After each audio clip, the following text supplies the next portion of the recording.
In the beginning, so to speak, God saw his reflection, and through knowing himself, he went irretrievably mad.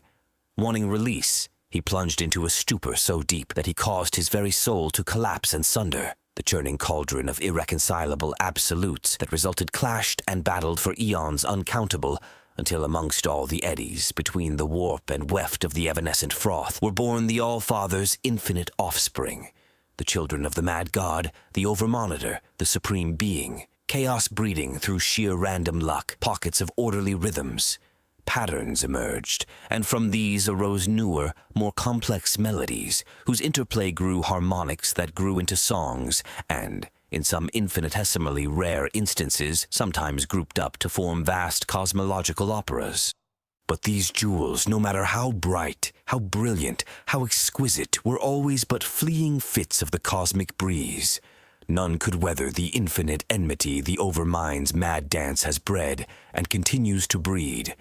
And so, forthwith, rode the entropic void, the great enemy, the scourge of all creation, the reaver of souls, the devourer of worlds.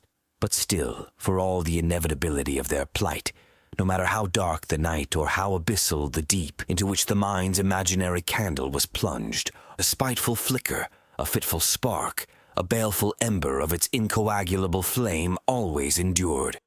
All right, you might well be saying, that's all very grand and poetic, but so far it all just sounds like every creation myth I've ever heard or read about. So what makes your idea so big and special?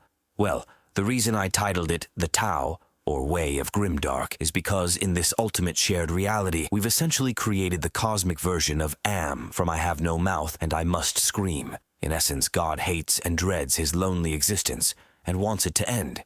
But he can't will himself to cease existing any more than he could will himself into being in the first place. So he retreats into the soul place where he can have company.